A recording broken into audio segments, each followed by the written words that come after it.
Hello everyone, very good morning. Welcome back to Auditing Online class.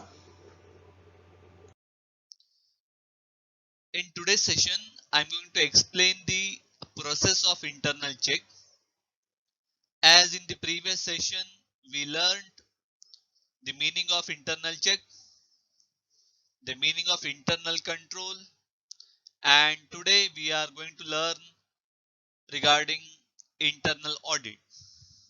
So before that, internal check as regards divided into three parts: receipts, payments, and sales.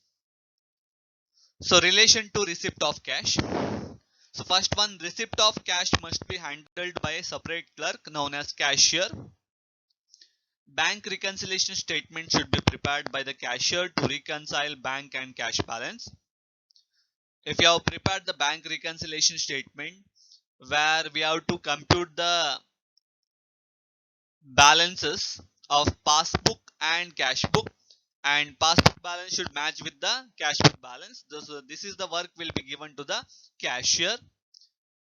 All debtors or customers are requested to make payments by crossed checks. If they are making the payments through check, crossed checks to be given to the company or the business so that it will be easy to record in the cash book. So automatic bills or cash registers are useful for checking receipts.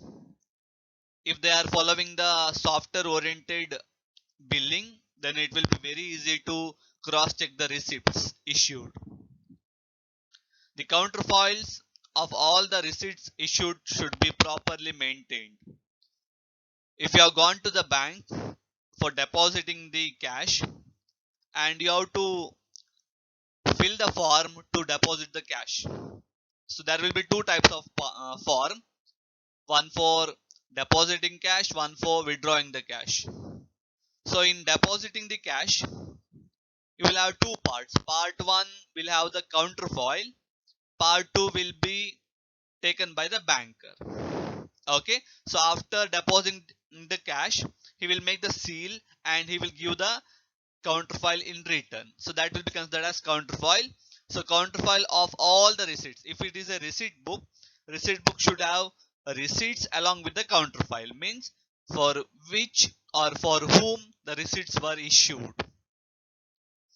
Second one, relation to payment of cash. All payments should be made by checks. If the payments are made in checks, then the all the transactions through checks will be recorded in the passbook. Then it will be very easy to identify. If it is paid in the cash, then we have to record it. Okay, if it is paid through check, when the check is encashed in the bank, that time automatically your bank balance will amount will reduce, and when you go for the passbook enter printing, so that time the check encashed entry will be there in that passbook. So petty cash payment should be handled by petty cashier. So separate cashier will be there. He will be worked for only to pay the amount of petty cash. Small amount, 0 to 1000 rupees. Names and numbers and the status of persons authorized to sign checks must be decided. Normally in case of trust, the president and treasurer will be the authority to sign the check. So in case of a company, the president or the secretary of the company having the right to sign the checks. Confirmation of accounts with creditors should be made to maintain up-to-date records. If the creditors are paying the amount of cash from the company, then the confirmation of account to be done, because in 2021 digitalization, if one number is misplaced, then amount of 10,000 to be given to creditor can be given to other party also. So that's why confirmation of accounts to be done. A proper system must be adopted for controlling the supply and issue of checks. So proper system, one person is appointed so that he can issue the receipts as well as issue the checks and controlling the supply. And whenever there is a payment, he has to cross question for which purpose the payment has to be done. So that type of questions to be asked by the worker who is issuing the check. So it will control the supply there. Next one, relation to cash sales. Separate salesmen should be appointed to carry out sales at different counters. The salesman should prepare sales invoice into 4 copies. So whenever cash sales is there, the salesman has to make an invoice of 4 copies. The accountant must take the entries in the cash book. Whenever there is an invoice of cash sales, the accountant has to record the cash sales in the cash book. Salesman should prepare a summary showing the cash sales. So salesman should prepare a summary in the sense to whom the cash sales has been done, how much quantity has been sold, and what is the price per quantity. The summary should be clearly recorded in that cash sales transaction. Copies of the sales summary sheet should be sent to the officer in charge of the trading house. So immediately after the cash sales, at the end of the day, it should be reported to officer in charge so that he can pass the transaction in the trading account. Next one, internal audit, the third part of internal control. So internal audit means a continuous critical review of financial and operating matters of a business. Advantages: accounting remains correct. Whenever there is an internal audit, the staff remain alert because their work shall be checked by the internal auditor. Helps to detect errors and frauds. Whenever there is an internal auditor, which makes alert the staff as well as it will reduces the errors and frauds. So provide suggestions to improve them, which helps the management to take corrective action.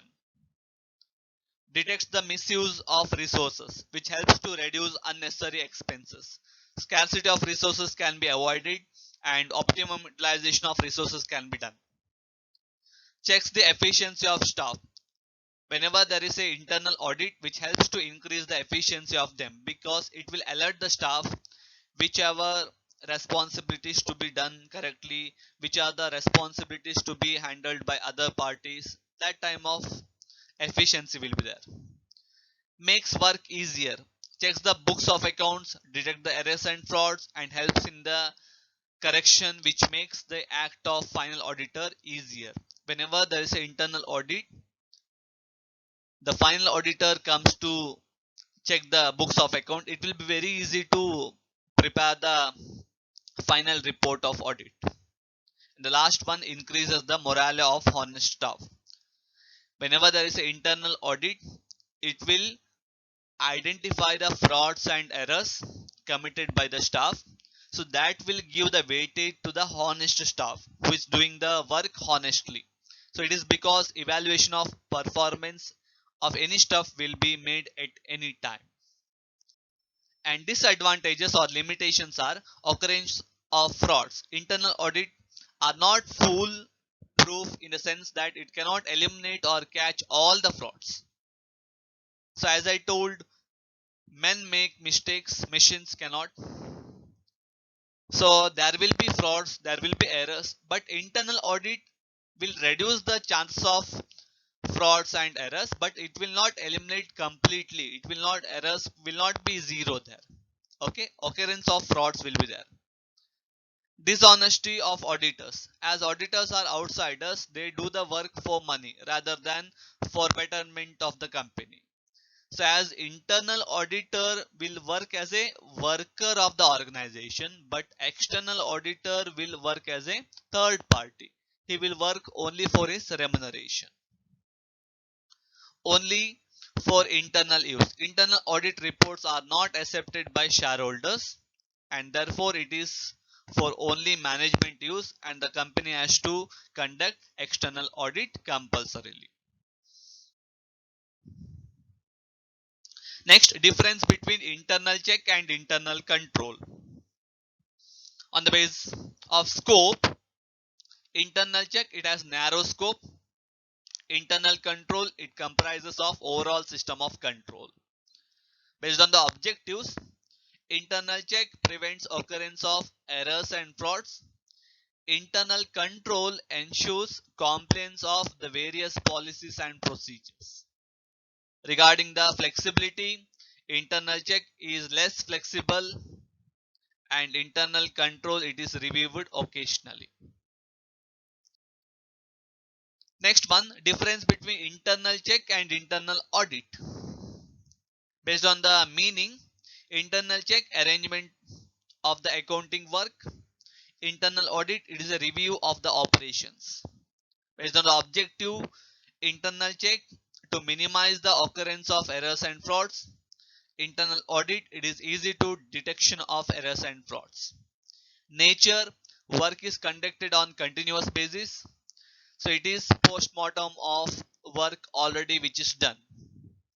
Scope of work, it is very limited and it is comparatively wide. Involvement, a large number of employees are needed in case of internal check, but in case of internal audit, a small number of persons are required. Need for separate staff. Internal check, there is no such requirement, but in case of internal audit, separate set of staffs are required. So next one, difference between statutory audit and internal audit. So on the basis of appointment, statutory audit appointed by shareholders, internal audit appointed by management. And regarding the qualifications, in case of statutory audit, he must possess formal qualifications. But in case of internal audit, need not possess formal qualifications. So formal qualification means he should have done the regular degree or regular LLB or regular chartered accountant. Okay, so that will be considered as formal qualifications.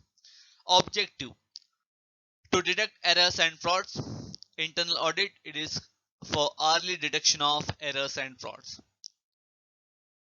Scope of work, it is determined by the statute and it is determined by the management. Statute means shareholders.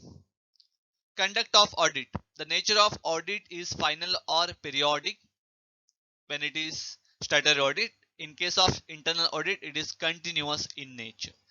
So these are the differences between internal audit and internal check and internal control, statutory audit and internal audit. So it may be asked for 8 marks. So along with this video, I'm going to upload the PDF or material of chapter number 1. So kindly update it in your notes or take a printout so that you can refer it for chapter number 1. And regarding the chapter 2, I'm going to upload the material after finishing the chapter 2 internal control. If there are any doubts regarding any concepts, kindly text me or make a call so that I can clarify your doubts. Thank you.